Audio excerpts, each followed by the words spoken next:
Apareceu. Boa noite, gente.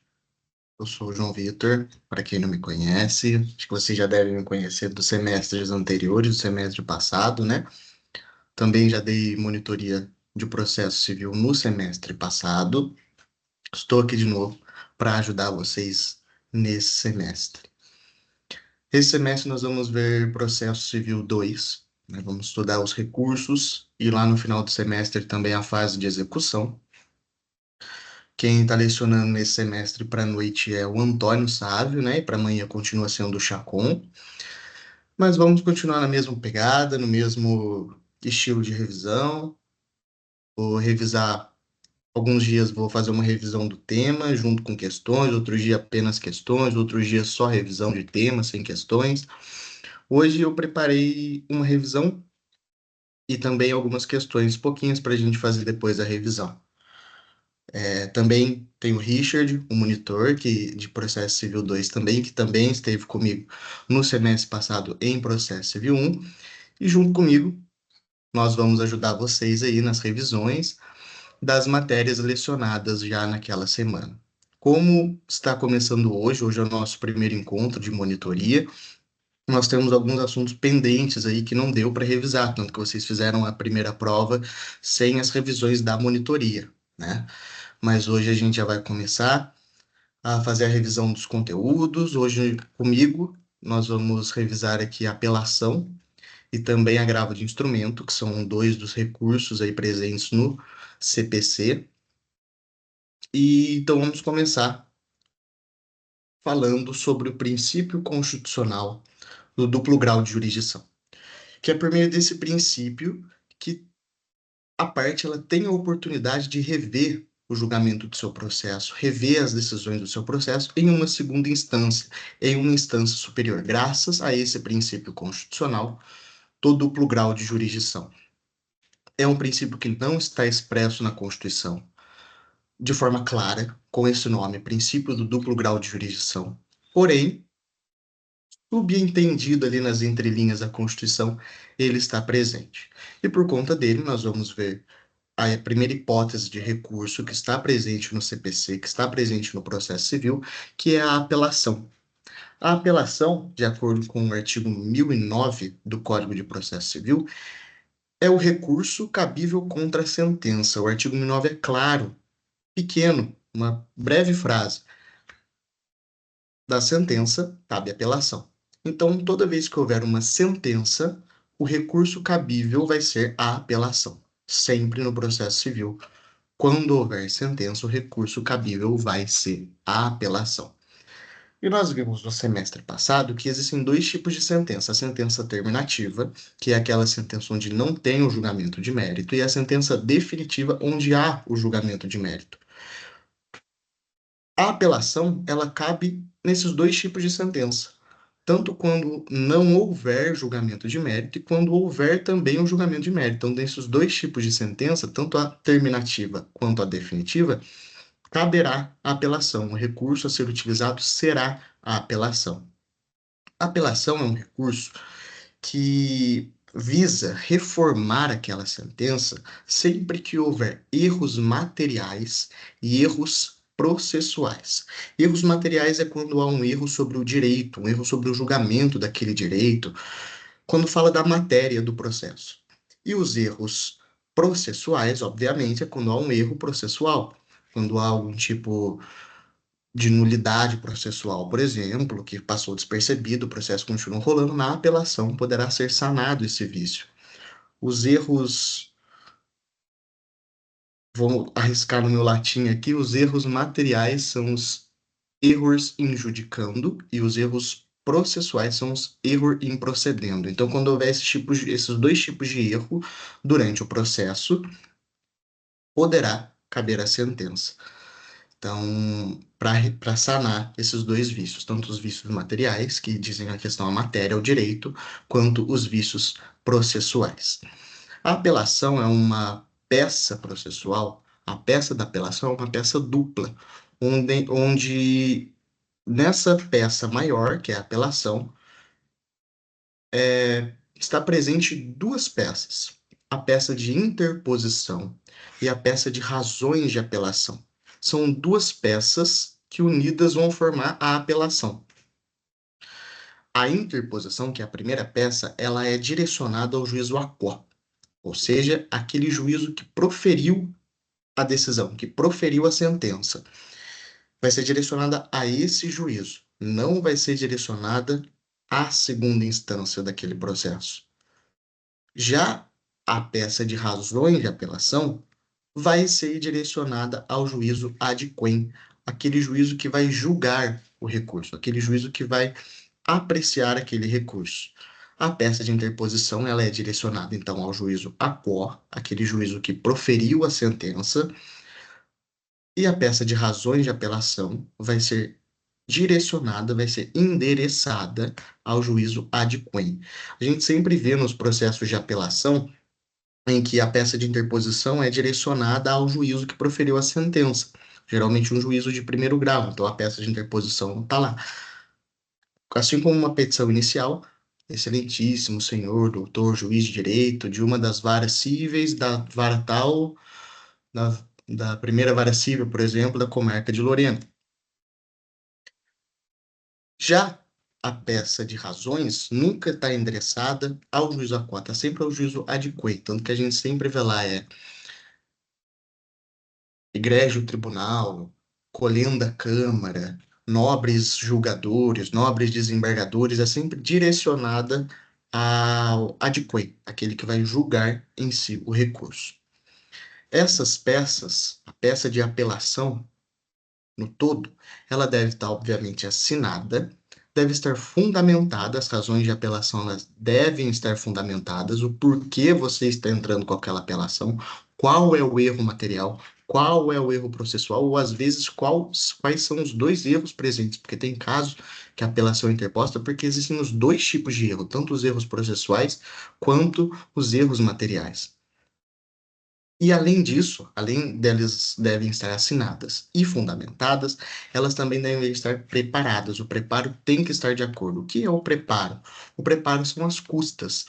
Então, se porventura o seu cliente não é beneficiário da justiça gratuita, ele vai ter que recolher as custas para ingressar com aquele recurso, com o recurso de apelação. Então, já deve estar preparado no momento da interposição do recurso à peça, já tem que estar recolhidas as custas no momento da interposição da apelação.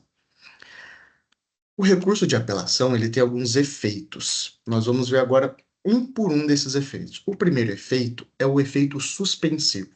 O efeito suspensivo da apelação é o fato de existir a possibilidade da suspensão da execução da sentença enquanto o recurso é apreciado.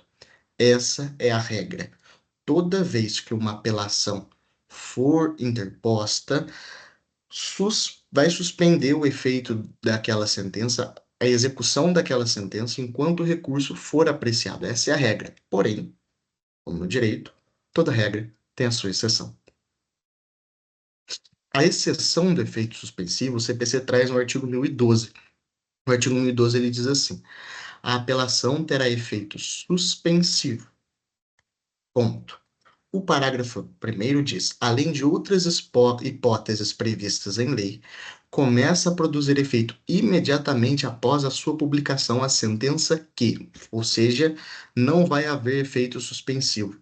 Automaticamente, a sentença vai começar a produzir efeitos a partir do momento da sua publicação, quando 1. Homologa divisão ou demarcação de terras. 2. Condena a pagar alimentos. 3. Extingue sem resolução do mérito ou julga improcedentes os embargos do executado. 4. Julga procedente o pedido de instituição de arbitragem.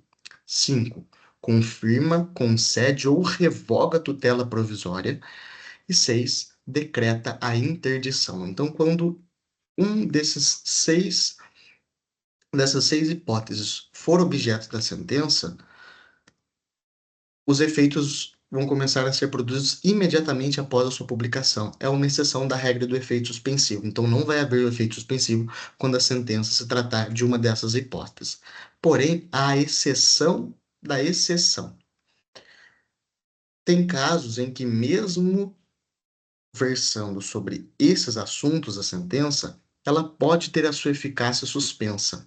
Quando? Isso está escrito no parágrafo 4º desse mesmo artigo, do artigo 1012, que diz: nas hipóteses do parágrafo 1º, que foi o que a gente acabou de ver, a eficácia da sentença ela poderá ser suspensa pelo relator se o apelante, ou seja, aquele que está ingressando com o recurso, demonstrar a probabilidade de provimento do recurso, ou seja, se ele demonstrar que o recurso tem uma grande probabilidade de ser provido, tem uma grande probabilidade de dar certo, ou se, sendo relevante a fundamentação, houver risco de dano grave ou de difícil reparação.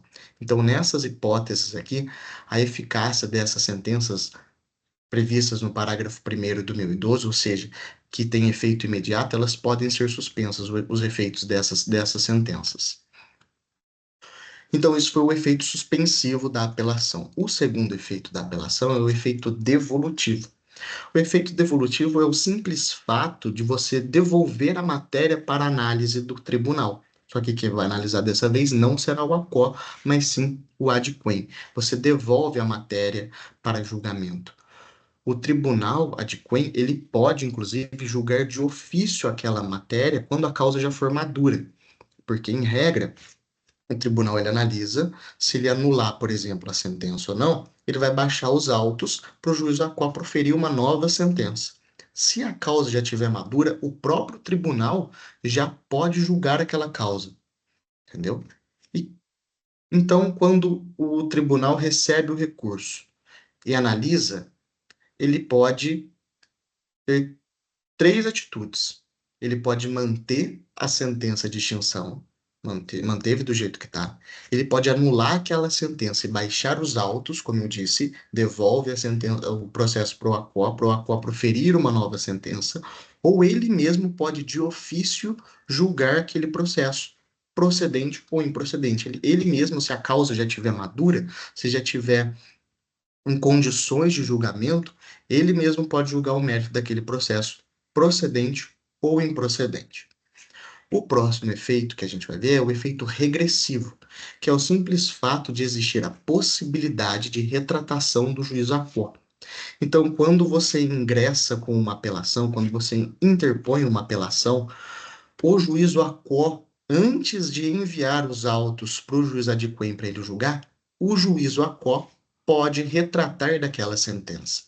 Só que ele só pode retratar daquela sentença num prazo de 5 dias.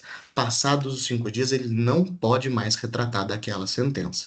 O que é retratar? É ele reconsiderar, reanalisar, ver se ele realmente errou e ele mesmo arrumar, sem precisar mandar os autos para o adquém para ele em si julgar o recurso.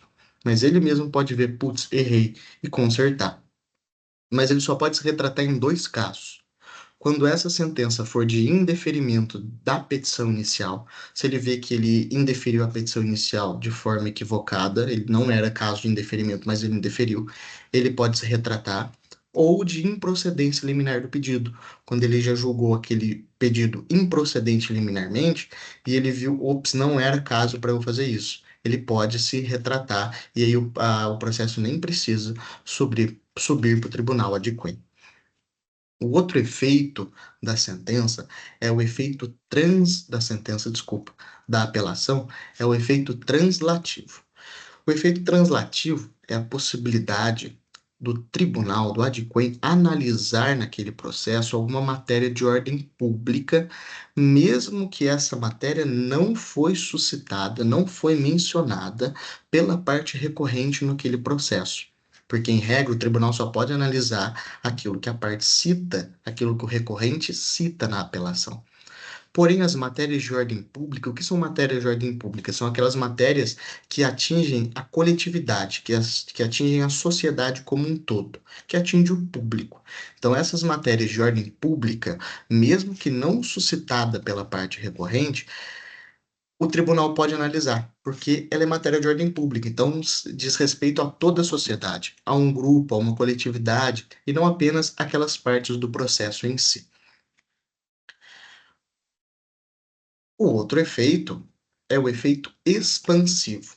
que é simplesmente a possibilidade dos efeitos daquela apelação atingirem coisas que não foram trazidas ao processo, ao recurso, desculpa, mas que são atreladas ao recurso. Elas não foram trazidas no recurso, mas elas são atreladas ao recurso. Existe a possibilidade dos efeitos atingirem essas coisas, ok? Que é o âmbito objetivo daquele processo. Ou também tem a possibilidade desses efeitos atingirem sujeitos atrelados ao processo, que não foram, por exemplo, nem o recorrente nem o recorrido, que é um exemplo clássico é o litisconsórcio. Quando em uma das partes tem um litisconsórcio, ou seja, tem mais de uma pessoa naquele polo, se uma só interpõe um recurso, por exemplo, vamos supor que uma das partes rés interpôs o recurso. A outra parte não entrou com recurso, porém ela pode ser atingida pelos efeitos daquele recurso, entendeu? Mesmo que ela não tenha entrado com o processo, ela não faz parte do recurso, mas ela pode ser atingida pelos efeitos desse recurso por conta do efeito expansivo da apelação. Falando dos prazos agora, o prazo para apelação, a gente já citou um prazo que é o prazo de retratação do juiz, que é o prazo de 5 dias. Agora, o prazo para apelação são 15 dias úteis, lembrando que todos os prazos no processo civil são em dias úteis. São 15 dias úteis que a parte tem para interpor uma apelação a contar da intimação da sentença. Então, a partir do momento que a pessoa é intimada da sentença, que a parte é intimada da sentença, ela tem 15 dias úteis para poder interpor a apelação.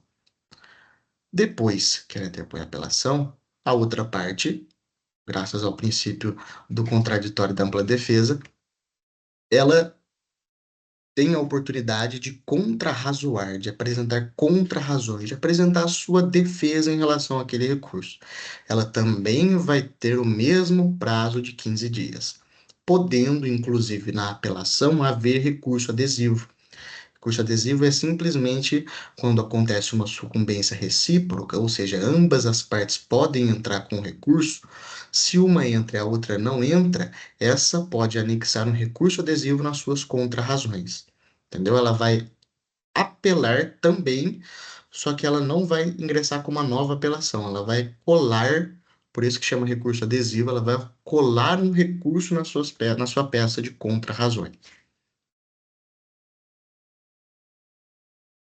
Os efeitos no recurso não é o juiz a qual que atribui esses efeitos ao recurso, ok? Esses efeitos eles são definidos por lei e basta isso. Após os autos serem remetidos para o tribunal ad quem, depois que o ACO, que é interposto no ACO, que o ACO intima a outra parte para contrarrazoar, esse processo vai ser enviado junto com as razões e as contrarrazões para o ad quem, para o recurso ser julgado. Depois que eles forem remetidos ao ad quem, o ad quem vai analisar a admissibilidade do recurso e vai poder conhecer ou não conhecer aquele recurso, certo? Se o tribunal não conhecer do recurso, acaba por ali. Agora, se o recurso for conhecido, ele vai para um relator. Então, o recurso vai para um relator. E esse relator ele vai estudar o caso. E estudado esse caso, ele vai devolver o recurso, ele tem um prazo de 30 dias para isso, junto com o relatório e com o seu voto. Mas ele só vai devolver com o seu voto na hipótese em que o recurso vai para julgamento da turma. Essa turma são formadas por 3 desembargadores que vão julgar aquele recurso. Se não for o caso de julgamento pela turma, o próprio relator pode proferir uma decisão monocrática. Por que monocrática? Mono de um, porque ele mesmo vai proferir uma decisão sozinho em relação àquele processo. E aí é um caso em que não vai haver julgamento pela turma. É um caso que já vai sair a decisão daquele processo ali e vai ser uma decisão monocrática, não vai ser um acórdão, que é quando é uma decisão proferida pela turma, porque 3 desembargadores, desculpa, votam. O julgamento pela turma de 3 desembargadores vai ser pela maioria dos votos. Então, Se o placar for 2-1 ou 3-0, vai ser pela maioria de votos, obviamente. Não tem como dar empate, porque são números ímpares de desembargadores, então não tem a opção de dar empate, por exemplo.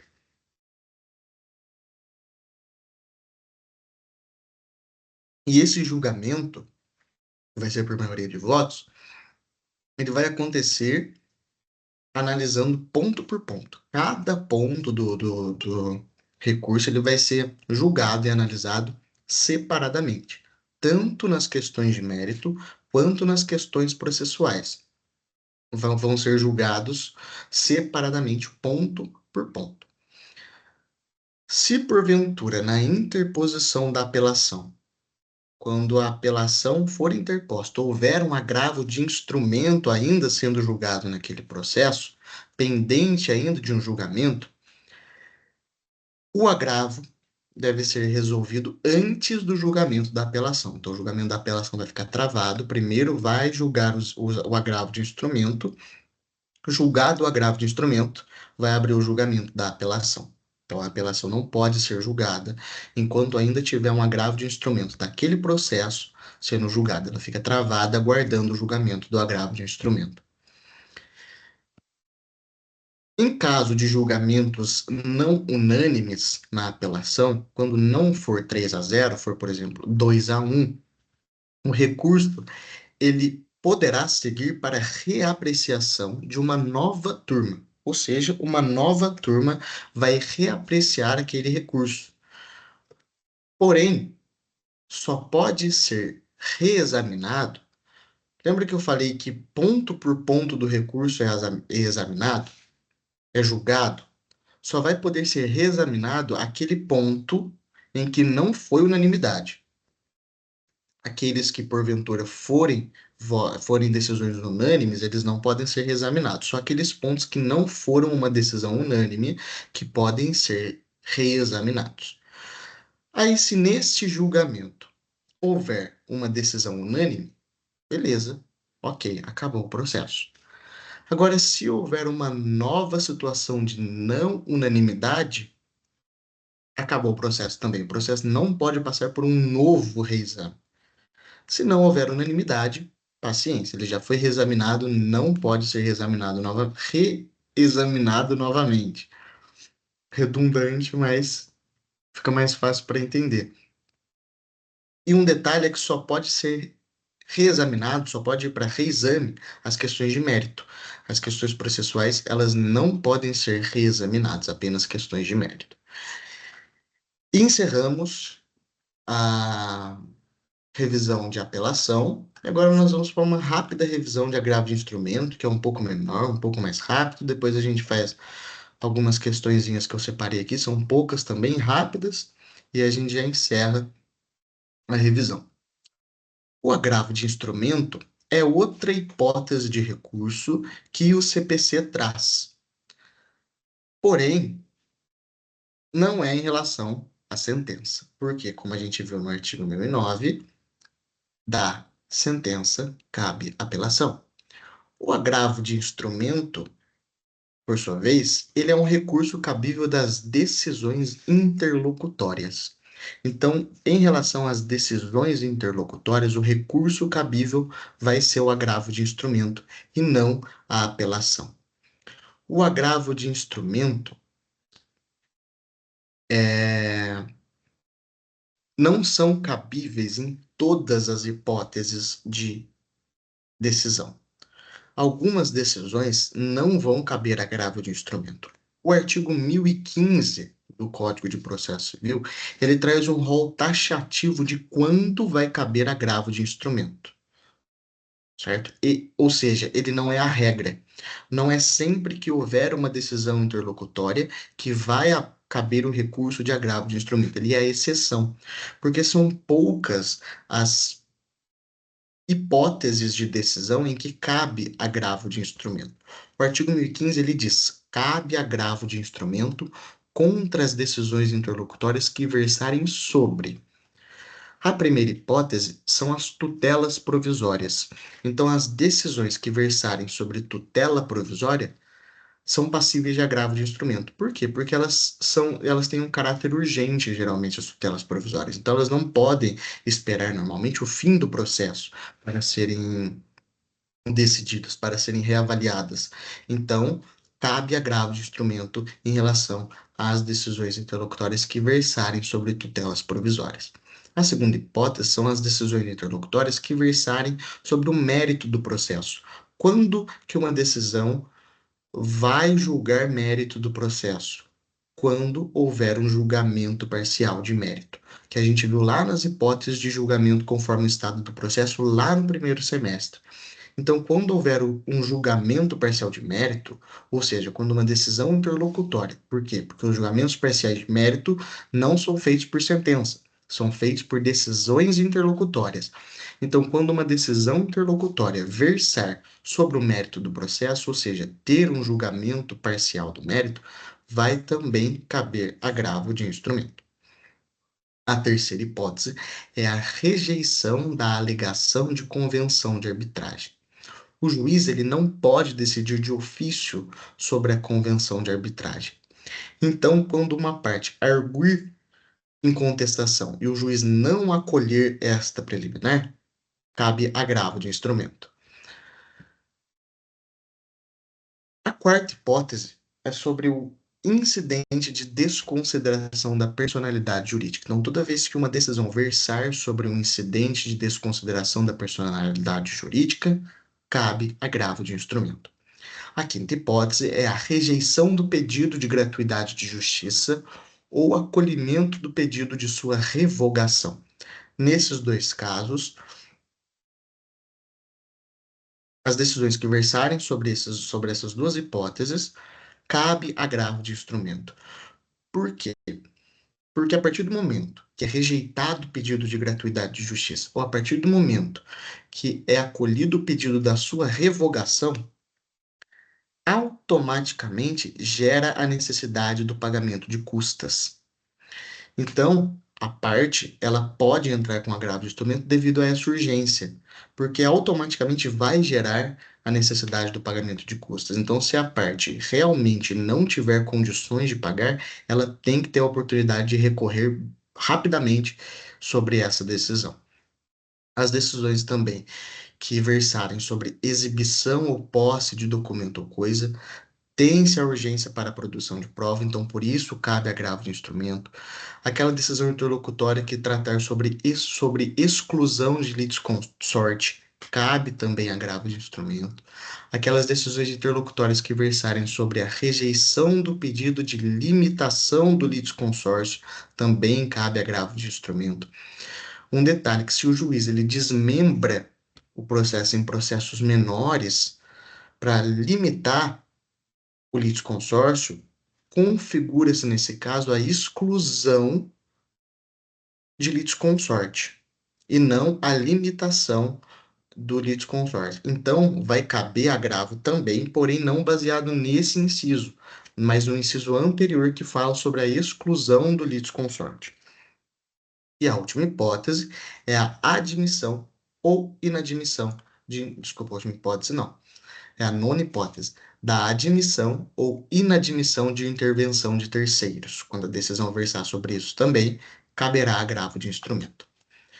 Quando a decisão interlocutória versar sobre concessão, modificação ou revogação do efeito suspensivo aos embargos de execução, também caberá agravo de instrumento. Quando a decisão tratar sobre a redistribuição do ônus da prova, seja essa redistribuição judicial, ou seja, que partiu do juiz, ou legal, ou seja, que partiu da lei, caberá agravo de instrumento. E em outros casos, onde for expressamente referido em lei, também vai caber agravo de instrumento. Então, esses são os 13 incisos do. Eu só falei 12 hipóteses porque o inciso 12 está vetado, mas são 13 incisos do artigo 1015 que falam das hipóteses de agravo de instrumento. Quando não for caso de agravo de instrumento e quando tiver uma decisão interlocutória no meio do meu processo, em que não é uma hipótese de agravo de instrumento, Não vou poder recorrer dessa decisão? Sim, você vai poder recorrer dessa decisão, porém não naquele momento. Você vai poder recorrer lá no momento da apelação. Quando sair a sentença e você for apelar em cima daquela sentença, você vai abrir um tópico nas suas razões de apelação chamado preliminares de apelação.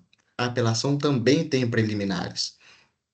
E aí, dentro das preliminares de apelação, você vai arguir essa preliminar e vai citar essa decisão. Vai falar dessa decisão e vai recorrer dessa decisão lá nas preliminares de apelação, e não no agravo de instrumento. O agravo de instrumento, assim como a apelação, ela também passa por um juízo de admissibilidade, que é um juízo de admissibilidade padrão, assim como a apelação. Terão os requisitos intrínsecos e os requisitos extrínsecos, tal qual a apelação. Diferentemente da apelação, que é interposta no juízo ACO, o agravo de instrumento ele é interposto diretamente no juízo adquem. Não tem peça de interposição no juízo ACO. Ele é direto no juízo adquem. É uma diferença também da apelação. Por quê? Para que seja mais rápido o julgamento. Porque na apelação já saiu a sentença, então o processo, em tese, já terminou. A fase de conhecimento em tese já terminou. Então não precisa de tanta urgência, não precisa de tanta pressa. Agora, no caso de agravo de instrumento, foi uma decisão interlocutória, ou seja, o processo ainda está rolando, ainda está no meio do processo. Então, é viável que esse recurso seja julgado de forma mais rápida, de forma mais célere, para ajudar na celeridade processual, que é um dos princípios constitucionais, a celeridade processual. Então, para respeitar esse princípio, o agravo de instrumento ele deve ser diretamente interposto no adquem e não precisa ser interposto no aquo. E uma curiosidade para terminar, que é o fato do nome do recurso. Por que agravo de instrumento? É simplesmente pelo fato da necessidade de se instrumentalizar, por isso agravo de instrumento, o recurso com a cópia do processo principal. Então, no momento de interpor um agravo de instrumento, você vai instrumentalizar ele, por isso a palavra instrumento no nome do recurso, com a cópia do processo principal. Finalizada a revisão, agora eu separei algumas questõezinhas rápidas aqui. Deixa eu só compartilhar a tela.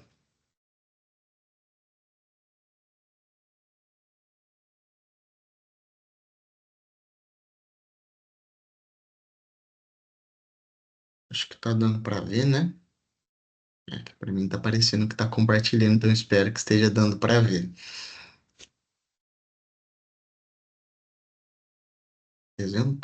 Apresentar. Separei algumas questões rápidas sobre apelação e sobre agravo de instrumento, só para a gente dar uma.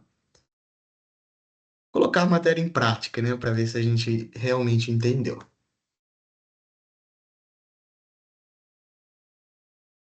Essa aqui é uma questão do exame número 35 da OAB, em 2022, que diz: João ajuizou ação de indenização por danos materiais e morais contra Carla. Ao examinar a petição inicial, o juiz competente entendeu que a causa dispensava a fase instrutória e, independentemente da citação de Carla, julgou liminarmente improcedente o pedido de João, visto que contrário ao enunciado de súmula do Superior Tribunal de Justiça.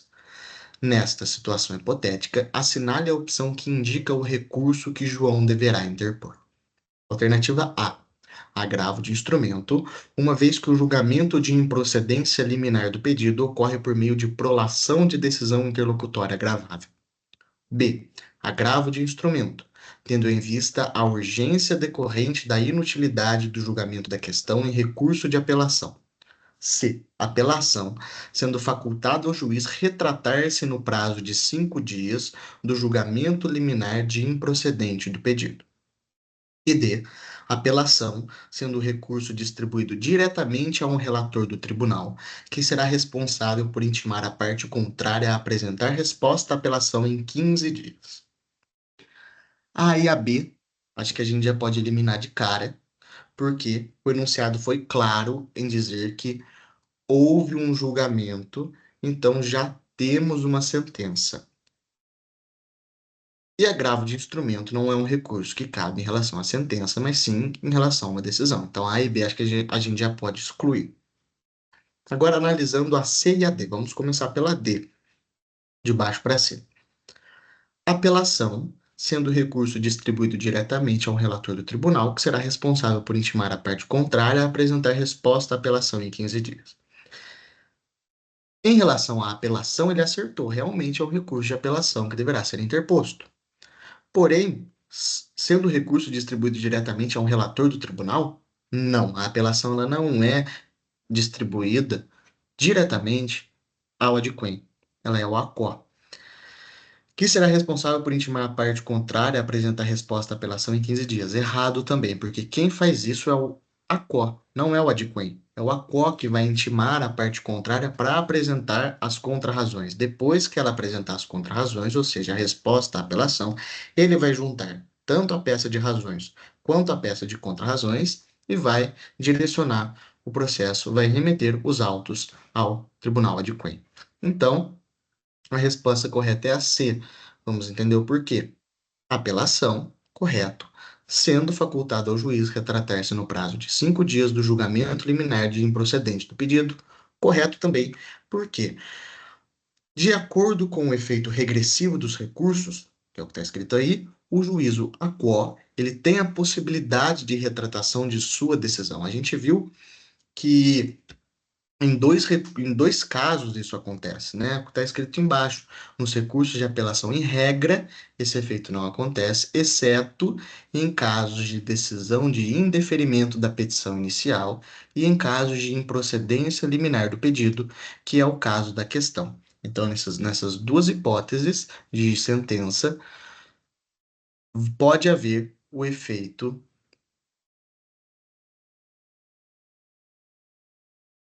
regressivo. Tá? Eu tinha esquecido o nome do efeito. A próxima questão também é uma questão da OAB, do exame 33, que diz: a corretora de seguros XYZ ajuizou ação de cobrança em face da Alegria Assistência Médica, pugnando pelo pagamento da taxa de comissão de corretagem que a segunda se recusa a pagar, apesar de a autora estar prestando devidamente serviços de corretagem. O juízo de primeiro grau julgou pela procedência do pedido, na mesma oportunidade, concedendo tutela antecipada para que a Alegria faça os pagamentos da comissão devida mensalmente. Nessa circunstância, o advogado da Alegria Assistência Médica, buscando imediatamente suspender os efeitos da sentença, deve: a. Interpor recurso extraordinário no prazo de 15 dias para o Supremo Tribunal Federal, conforme a sentença, para que o Supremo Tribunal Federal reforme a sentença e pleiteando efeito suspensivo. B. Interpor apelação civil no prazo de 15 dias úteis, objetivando a reforma da sentença e pleitear efeito suspensivo diretamente ao tribunal, por pedido próprio durante a tramitação da apelação em primeiro grau. C. Impetrar mandado de segurança contra a decisão que reputa ilegal, tendo como autoridade coatora o juízo sentenciante para sustar os efeitos da sentença, e interpor agravo de instrumento no prazo de 15 dias úteis para a reforma da tutela antecipada. A alternativa correta é a letra B. Interpor apelação civil no prazo de 15 dias úteis, objetivando a reforma da sentença e pleitear efeito suspensivo diretamente ao tribunal, por pedido próprio, durante a tramitação da apelação em primeiro grau. O artigo 1009 ele leciona quando vai caber a apelação, que ele é claro quando diz que da sentença cabe apelação. Ademais, deve ser pleiteado o efeito suspensivo também, deve ser pedido esse efeito, porque o artigo 1012 ele leciona que a apelação ela terá efeito suspensivo. Porém, além de outras hipóteses previstas em lei, que a gente viu as exceções lá do efeito suspensivo, além das outras hipóteses previstas em lei, começa a produzir efeitos imediatamente após sua publicação a sentença que confirma, concede ou revoga a tutela provisória. Portanto, ela tem que entrar com uma apelação, obviamente, porque é um caso de sentença, e para evitar o efeito imediato da sentença, deve ser também requisitado o efeito suspensivo desta. E a última questão, que é uma questão também da OAB, do exame 23, que diz: Carolina, vítima de doença associada ao tabagismo, requereu, em processo de indenização por danos materiais e morais contra a indústria do tabaco, a inversão do ônus da prova, por considerar que a parte ré possuía melhores condições de produzir a prova. O magistrado, por meio de decisão interlocutória, atenção, decisão interlocutória, indeferiu o requerimento por considerar que a inversão poderia gerar situação que a desincumbência do encargo seria excessivamente difícil. Sobre a hipótese apresentada, assinale a afirmativa correta. A. A decisão é impugnável por agravo interno. B. A decisão é irrecorrível. C. A decisão é impugnável por agravo de instrumento. E D. A parte autora deverá aguardar a sentença para suscitar a questão como preliminar de apelação ou nas contrarrazões do recurso de apelação. A resposta correta é a alternativa C. O artigo 1015, ele leciona, como eu falei, as hipóteses de agravo de instrumento. E o inciso 11 é claro quando diz que aquelas decisões interlocutórias que versarem sobre a redistribuição do ônus da prova, que é o caso da questão, vai caber agravo de instrumento. Enfim, terminamos a nossa revisão de hoje. Eu agradeço por você ter assistido, por você ter prestado atenção. Digo também que estou disponível para tirar dúvidas de vocês lá nos grupos, que vocês acham que já estão. Se não estão, provavelmente já foi enviado no grupo de vocês, no grupo da sala de vocês, o link para acessar o grupo com os monitores. Não tem só eu nesse grupo de monitor, também tem o Richard, os monitores de outras matérias. E quando vocês tiverem alguma dúvida, estiverem estudando, surgiu alguma dúvida, alguma pergunta, podem mandar no grupo, podem mandar no particular, no privado, não tem problema nenhum. Eu ajudo vocês, eu respondo vocês, estou disponível para isso, para ajudar vocês aí. Quando estiver estudando para a OAB também, sei que muitos de vocês também vão prestar a OAB já esse ano, no final do ano, a primeira fase, ou no ano que vem também, se já estiverem estudando, podem me procurar para tirar dúvidas, não só de processo civil, mas de outras matérias também, o que eu puder ajudar, eu estarei ajudando vocês aí. Dúvidas não só em relação a provas também, dúvida de como estudar, indicações de cursinhos, podem me procurar, que eu ajudarei vocês com o maior prazer, com a maior alegria do mundo. Já foi aprovado na OAB também esse ano, no começo do ano, no primeiro exame desse ano, na OAB 40 foi aprovado. Então, o que vocês precisarem contar aí de ajuda, de estudos, precisar conversar sobre a prova, tá nervoso, quer uma ajuda, quer um conselho, pode me procurar, que eu estarei disponível, à disposição para ajudar vocês, tá bom? Muito obrigado pela presença de todos, por vocês terem assistido. Espero que tenha ajudado vocês e contem comigo sempre para qualquer coisa, tá bom? Muito obrigado, gente. Vou desligar aqui, vou encerrar. E é isso.